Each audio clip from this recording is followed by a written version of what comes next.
دارالعلوم دیوبند کے محتمم مفتی ابوالقاسم نعمانی صاحب دامت برکاتہم العالیہ کا دورہ بنگلہ دیش، جامعہ ابراہیم اور جامعہ حسینیہ ارض آباد میں پرتپاک استقبال۔ تفصیلات کے مطابق دارالعلوم دیوبند کے محتمم و شیخ الحدیث حضرت مولانا مفتی ابوالقاسم نعمانی صاحب دامت برکاتہم 4 روزہ دورے پر بنگلہ دیش پہنچ گئے، جہاں ان کی آمد پر دینی و علمی حلقوں کی جانب سے بھرپور خیر مقدم کیا گیا۔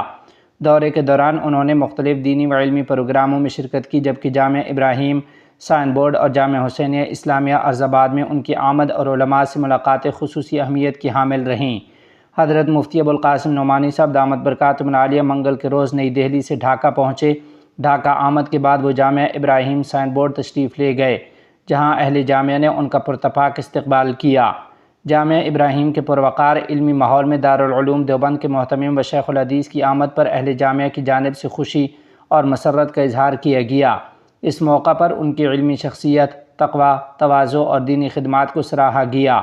اہل جامعہ نے ان سے ملاقات کی اور ان کی دعاؤں اور نصیحتوں سے استفادہ کیا۔ حضرت مفتی ابوالقاسم نعمانی صاحب دامت برکاتہم گزشتہ کئی دہائیوں سے دارالعلوم دیوبند میں علوم حدیث کی تدریس اور دینی خدمات انجام دے رہے ہیں، اور اس وقت دارالعلوم دیوبند کی محتممی کی ذمہ داریاں بھی سر انجام دے رہے ہیں۔ جامعہ ابراہیم سائن بورڈ میں ان کی مختصر حاضری کو اہل جامعہ نے اپنے لیے باعث سعادت قرار دیا ہے۔ بعد ازاں دورہ بنگلہ دیش کے دوسرے اہم پروگرام کے طور پر دارالحکومت ڈھاکہ میں میرپور میں واقع جامعہ حسینیہ اسلامیہ ارض آباد میں خصوصی علماء محفل کا انعقاد کیا گیا۔ بدھ کے روز نماز ظہر کے بعد جامعہ کے ہال میں ہونے والی اس محفل میں دارالحکومت سمیت ملک کے مختلف علاقوں سے علماء کرام، مدارس کے اساتذہ و طلباء، ائمہ و خطباء اور بڑی تعداد میں دین پسند افراد نے شرکت کی، جن کے باعث ہال کھچا کھچ بھر گیا۔ اکابرین دیوبند کے منہج کی روشنی میں تزکیہ نفس اور تعمیر ذات کے عنوان سے منعقدہ اس خصوصی محفل کے مہمان خصوصی اور مرکزی مقرر دارالعلوم دیوبند کے محتمم و شیخ الحدیث حضرت علامہ مفتی ابوالقاسم نعمانی صاحب دامت برکاتہم العالیہ تھے۔ اپنے خطاب میں مولانا مفتی ابوالقاسم نعمانی صاحب نے اکابرین دیوبند کے علمی، عملی اور اخلاقی منہج کی پیروی کی اہمیت پر روشنی ڈالی۔ انہوں نے کہا کہ حقیقی تزکیہ نفس کے حصول کے لیے قرآن و سنت، تقویٰ، اخلاص اور اکابرین کے طریقہ کار کو مضبوطی سے اختیار کرنا ضروری ہے۔ انہوں نے مزید کہا کہ فرد، خاندان اور معاشرے کی اصلاح و تعمیر کے لیے خود پر قابو، حسن اخلاق اور خوف خدا بنیادی اہمیت رکھتے ہیں۔ محفل سے دارالعلوم دیوبند کی مجلس شورا کے رکن حضرت مولانا حسن محمود راجستانی نے بھی خطاب کیا۔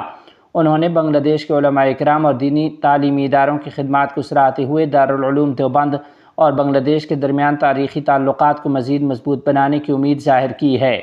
محفل کی صدارت جامعہ حسینیہ اسلامیہ ارض آباد کے محتمم حضرت مولانا بہاؤالدین زکریا نے کی۔ انہوں نے جامعہ کی جانب سے دارالعلوم دیوبند کے محتمم کو خوش آمدید کہتے ہوئے ان کے دورہ ارض آباد کو جامعہ کے لیے ایک تاریخی اور بابرکت موقع قرار دیا ہے۔ مولانا سیف الدین یوسف فہیم کی نظامت میں منعقدہ اس محفل میں ملک کے مختلف علاقوں سے متعدد معروف علماء کرام نے شرکت کی، جن میں مولانا عبید اللہ فاروق، مولانا عبدالقدوس تعلقدار، مولانا منظور الاسلام افندی، مفتی ظہیر، مولانا شیخ مجیب الرحمن، مولانا کمال الدین، مولانا عبد الرحمن، مولانا امداد اللہ، مولانا انور جمشید اور دیگر علماء کرام شامل تھے۔ محفل کے دوران دینی ماحول قائم رہا اور شرکاء نے مقررین کے بیانات کو گہری توجہ اور بھرپور دلچسپی سے سنا۔ دورے کے آئندہ پروگرام کے مطابق 6 اگست بروز جمعرات صبح 10 بجے حضرت مفتی ابوالقاسم نعمانی صاحب دامت برکاتہم ہیلی کاپٹر کے ذریعے بوگرہ روانہ ہوں گے۔ دوپہر 12:30 پر بوگرہ سے ہیلی کاپٹر کے ذریعے جیسور روانگی ہوگی، جہاں اشرف المدارس میں دوپہر کا کھانا اور آرام فرمائیں گے۔ اس کے بعد عصر سے قبل جیسور میں تحفہ فکر اکابر کے عنوان سے منعقد ہونے والے بڑے اجتماع سے اہم خطاب کریں گے۔ عصر کے بعد ڈھاکہ واپسی ہوگی، جبکہ رات کو اترا میں علماء و ائمہ کونسل کے زیر اہتمام دیوبند کا ورثہ اور خدمت کی عنوان سے منعقدہ کانفرنس میں شرکت کریں گے، اور رات کا قیام مفتی ظہیر الاسلام صاحب کی رہائش گاہ پر ہوگا۔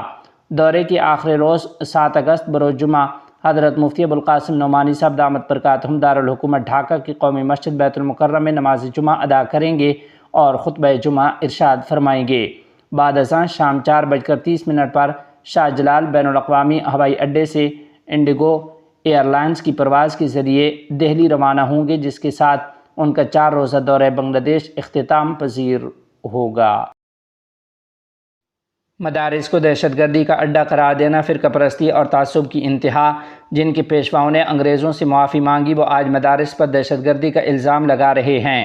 تفصیلات کے مطابق جمعیت علماء ہند کے صدر مولانا سید ارشد مدنی صاحب نے اتر پردیش کے نائب وزیر اعلیٰ کے اس بیان کی سخت الفاظ میں مذمت کرتے ہوئے اسے فرقہ پرستی اور تعصب کی انتہا قرار دیا، جس میں انہوں نے مدارس کو دہشت گردی کا اڈہ قرار دیا ہے۔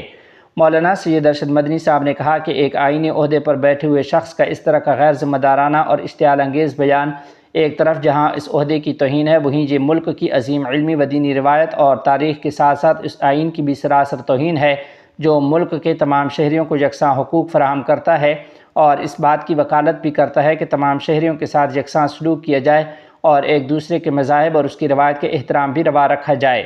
انہوں نے کہا کہ اس طرح کا بیان وہی دے سکتا ہے جو ملک اور مدارس کی تاریخ سے ناواقف ہو اور جس کی سوچ پراگندہ ہونے کے ساتھ ساتھ تعصب سے بھری ہوئی ہو۔ ملک کے لاکھوں تعلیمی اداروں، کروڑوں طلباء، اساتذہ اور فارغین کو دہشت گرد کہنا ایک انتہائی قابل مذمت اور سماجی ہم آہنگی کو نقصان پہنچانے والی دانستہ حرکت ہے۔ انہوں نے اپنی بات کو جاری رکھتے ہوئے کہا کہ مدارس کی تاریخ کیا ہے، ہم بتاتے ہیں۔ جن مدارس کو دہشت گردی کا اڈہ کہا گیا ہے، انہی مدارس سے پڑھ کر نکلنے والے علماء نے سب سے پہلے آزادی کا بغل بجایا اور اپنی جانوں کا نذرانہ پیش کیا۔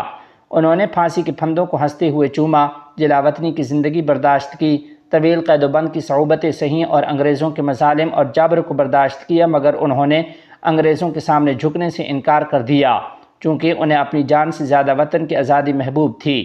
مولانا مدنی نے اس ملک میں مدارس کی تاریخ بیان کرتے ہوئے کہا کہ دارالعلوم دیوبند اور اس سے وابستہ اکابر علماء کی وطن کی آزادی کے لیے قربانیاں ہندوستان کی تاریخ کے ایک روشن باب ہیں جنہیں کبھی فراموش نہیں کیا جا سکتا۔ اس کے ساتھ ساتھ انہوں نے کہا کہ ملک کی تاریخ کا ایک افسوسناک اور سیاہ باب یہ بھی ہے کہ جب دارالعلوم دیوبند اور اس سے وابستہ علماء و طلباء انگریزی سامراج کے خلاف جدوجہد کر رہے تھے اور ملک کی آزادی کا خواب لے کر اپنی قیمتی جانوں کا نذرانہ پیش کر رہے تھے، اسی دور میں بعض فرقہ پرست اور انگریز نواز رہنما برطانوی حکومت کے حضور رحم اور رہائی کی درخواستیں پیش کر رہے تھے۔ انہوں نے وضاحت کی کہ برطانوی حکومت کے سامنے پیش کی گئی رحم اور معافی کی یہ درخواستیں تاریخی ریکارڈ کا حصہ ہیں، جنہوں نے رہائی کی اپیل کرتے ہوئے انہوں نے حکومت کے ساتھ تعاون اور اشتراک کی یقین دہانی بھی کرائی تھی۔ اس کے برعکس دارالعلوم دیوبند کے اکابر علماء شیخ الہند حضرت مولانا محمود حسن دیوبندی رحمۃ اللہ علیہ، مولانا سید حسین احمد مدنی اور حضرت مولانا عبید اللہ سندھی رحمۃ اللہ علیہ اور ان کے رفقا نے انگریز حکومت کے سامنے سر تسلیم خم کرنے کے بجائے قید و بند، جلاوطنی اور ہر طرح کی مصیبتیں برداشت کیں، مگر آزادی اور قومی خود مختاری کے اصولوں پر کوئی سمجھوتہ نہیں کیا۔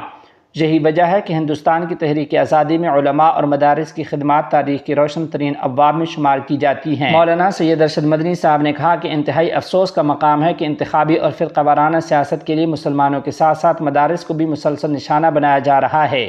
کبھی ان کے نصاب پر اعتراض کیا جاتا ہے، کبھی ان کے حب الوطنی پر سوال اٹھائے جاتے ہیں اور اب انہیں دہشت گردی کی فیکٹری قرار دیا جا رہا ہے۔ یہ سب ایک ایسی سیاسی ذہنیت کی عکاسی کرتا ہے جس کا مقصد معاشرے میں نفرت، تقسیم اور باہمی بد اعتمادی کو فروغ دینا ہے۔ انہوں نے کہا کہ نائب وزیر اعلیٰ کا منصب کسی ایک جماعت، مذہب یا طبقے کا نہیں بلکہ پوری ریاست کے تمام شہریوں کی نمائندگی کا آئینی منصب ہے۔ آئین کے تحفظ کا حلف اٹھانے والے ہر ذمہ دار شخص کی یہ بنیادی ذمہ داری ہے کہ وہ معاشرے میں اتحاد، اعتماد اور باہمی احترام کو فروغ دے، نہ کہ ایسے بیانات دے جن سے کروڑوں شہریوں کے جذبات مجروح ہوں اور معاشرتی ہم آہنگی کو نقصان پہنچے۔